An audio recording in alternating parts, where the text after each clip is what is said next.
കഴിഞ്ഞ വീഡിയോയിൽ ഞാൻ പ്ലാസ്മ ആർക്ക് ഉണ്ടാക്കുന്നതിനെ കുറിച്ച് പറഞ്ഞു. പക്ഷേ ഞാൻ ആ ഐഡിയ പകുതി വെച്ച് നിർത്തി. കാരണം അത് AC വോൾട്ടേജിൽ നേരിട്ട് പ്രവർത്തിപ്പിക്കേണ്ട ട്രാൻസ്ഫോമറുകളുടെ കുഴപ്പം കൊണ്ടായിരുന്നു. അങ്ങനെ ഞാൻ പുതിയ ഐഡിയകൾ നോക്കിയപ്പോഴാണ് മറ്റൊരു തരം കോയിലുകളെ കുറിച്ച് അറിഞ്ഞത്.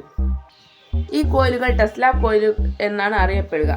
ഇതിന് ഏകദേശം ദശലക്ഷക്കണക്കിന് വോൾട്ടേജ് ഉണ്ടാക്കുവാൻ കഴിയും. ഈ കോയിൽ ഉപയോഗിച്ച് ട്രാൻസ്ഫോമറുകളെ കൊണ്ടുണ്ടാക്കുന്നതിനേക്കാൾ കൂടുതൽ നീളമുള്ള ആർക്കുകൾ ഉണ്ടാക്കാൻ സാധിക്കും. അതുകൊണ്ടാണ് ഞാൻ ഈ വീഡിയോയിൽ ഒരു ടെസ്ല കോയിൽ ഉണ്ടാക്കാൻ തീരുമാനിച്ചത്. നമുക്ക് ഒട്ടും തന്നെ സമയം പാഴാക്കാതെ വീഡിയോയിലേക്ക് കിടക്കാം.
പൈപ്പിലെ അളവുകളെല്ലാം കൃത്യമാവേണ്ടത് അത്യാവശ്യമാണ്.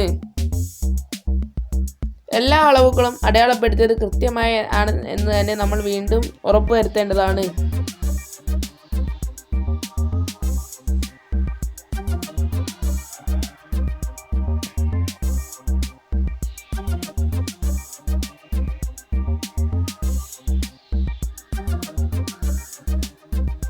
PVC പൈപ്പിൽ ഇനി നമ്മൾക്ക് ഇങ്ങനെ ഒരു ഇനാമൽ കോപ്പർ വയർ ഉപയോഗിച്ച്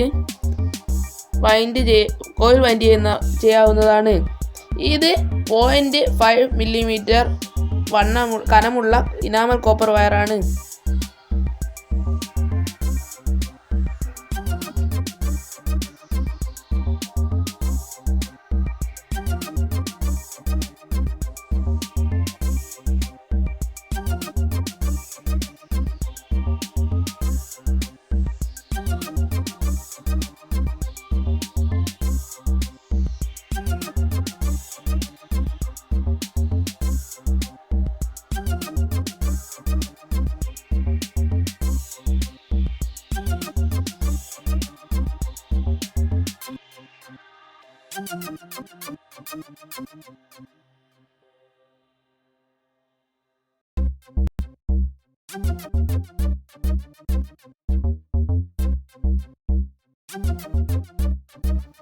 കോയിലിന് 300 വൈൻഡിങ്ങുകൾ ഉണ്ട് എന്ന് ഉറപ്പുവരുത്തുക. അതിനുശേഷം മൾട്ടിമീറ്റർ ഉപയോഗിച്ച് അതിൻ്റെ റെസിസ്റ്റൻസ് ചെക്ക് ചെയ്യുക. എനിക്കിപ്പോൾ റെസിസ്റ്റൻസ് നോക്കിയപ്പോൾ കിട്ടിയിട്ടുള്ളത് ഏകദേശം 2 ഓം ആണ്. അത് കോയിൽ വളരെ ശരിയായ തന്നെയാണുള്ളതെന്ന് മനസ്സിലാക്കാൻ കഴിയും. കോയിലിലെ വയറ് മുറിഞ്ഞു പോയിട്ടില്ലെന്നും നമ്മൾക്ക് മനസ്സിലാക്കാം. ചിലപ്പോൾ കോയിൽ വൈൻഡ് ചെയ്യുമ്പോൾ അതിലെ വയറ് മുറിഞ്ഞു പോവാൻ സാധ്യതയുണ്ട്. അതുകൊണ്ടാണ് നാം ഇങ്ങനെ റെസിസ്റ്റൻസ് അളക്കുന്നത്.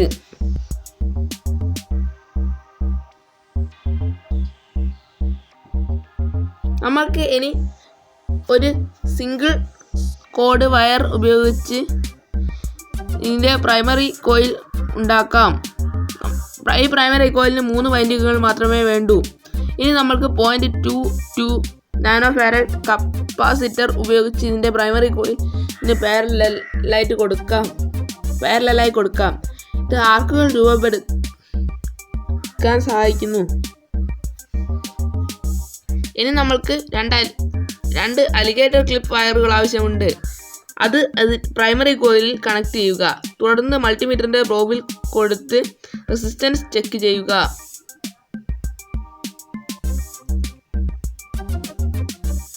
ഏകദേശം 1-2 ഓമാണ് ഇതിൻ്റെ റെസിസ്റ്റൻസ് വരിക. അതിനുശേഷം നമ്മൾക്ക് ഒന്ന് കപ്പാസിറ്റർ കൊടുത്തു നോക്കാം. ഈ കപ്പാസിറ്റർ ഞാനിപ്പോൾ സോൾഡർ ചെയ്യുന്നില്ല, ഞാനത് ബ്രെഡ് ബോർഡിൽ കൊടുത്ത് ഒരു LC ടാങ്ക് സർക്യൂട്ടായി ഈ കോയിൽ ഉപയോഗിക്കാനാണ് നോക്കുന്നത്. LC ടാങ്ക് സർക്യൂട്ട് എന്നത് ഒരു കപ്പാസിറ്ററും ഒരു കോയിലും മാത്രം ഉൾക്കൊള്ളുന്നതാണ്.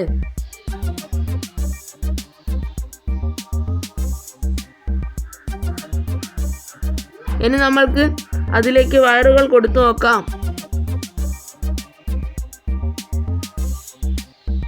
കപ്പാസിറ്ററും കോയിലുമായി കണക്ട് ചെയ്യുന്ന സ്ഥലത്ത് നിന്നും അലിഗേറ്റർ ക്ലിപ്പുകൾ ഉപയോഗിച്ച് നമ്മൾക്ക് പവർ സപ്ലൈയിലേക്ക് കൊടുക്കാം. ഇതിലൂടെ AC വോൾട്ടേജ് ഉണ്ടാവുന്നു.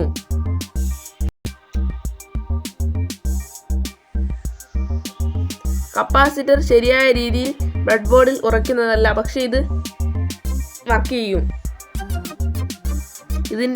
ബ്രെഡ് ബോർഡിന്റെ നിക്കൽ പ്ലേറ്റുകളിൽ ഇവ ചെറുതായി ടച്ച് ചെയ്താൽ മാത്രം മതി.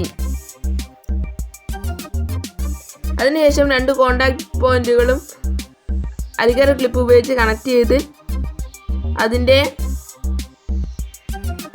പവർ സപ്ലൈയിലേക്ക് കൊടുക്കുക. പ്രൈമറി കോയിലിന് മിച്ചം വരുന്ന ഒരു വയറും ഗ്രൗണ്ടിലേക്ക് കൊടുക്കുക.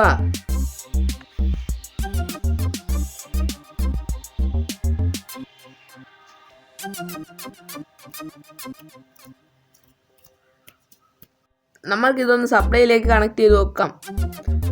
ആർക്കുകൾ രൂപപ്പെടുന്നുണ്ടോ എന്ന് നോക്കാൻ ഞാനൊരു സ്ക്രൂ ഡ്രൈവർ എടുത്തിട്ടുണ്ട്. ഈ കപ്പാസിറ്റർ പക്ഷേ ഇടയ്ക്കിടയ്ക്ക് ഇളകി പോകുന്നു. അത് നാം ഒന്ന് സൂക്ഷിക്കേണ്ടതാണ്. ഇത് സോൾഡർ ചെയ്ത് വെക്കുന്നത് ആണ് നല്ലത്. ഇതിൻ്റെ ഗുണങ്ങളെ ബ്രെഡ് ബോർഡിലെ പ്ലേറ്റുകൾ തമ്മിലുള്ള കപ്പാസിറ്റൻസ് ബാധിക്കുന്നു.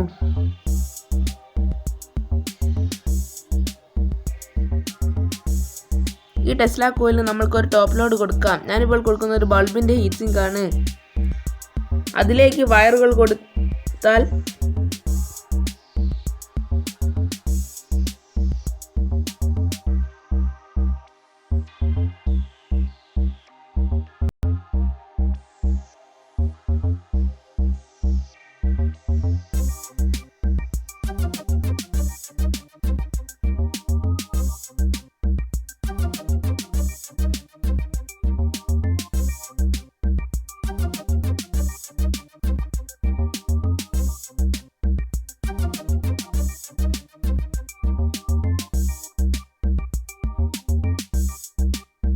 അതുള്ളത് കൊണ്ട് ഇത് കുറച്ചുകൂടെ ബാലൻസ് ആയി നിൽക്കുന്നുണ്ട്.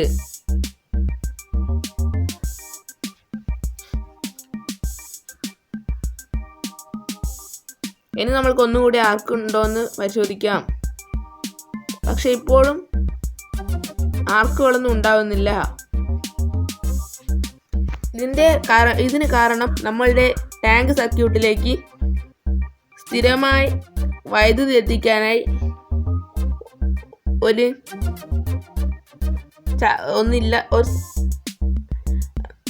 BJT ഇല്ല എന്നതാണ്. നമ്മൾ ഈ സർക്യൂട്ട് ഒന്നുകൂടെ മാറ്റം വരുത്തി ചെയ്യേണ്ടതാണ്. അല്ലെങ്കിൽ വൈദ്യുത പ്രവാഹത്തിന്റെ അളവ് കൂട്ടേണ്ടതാണ്.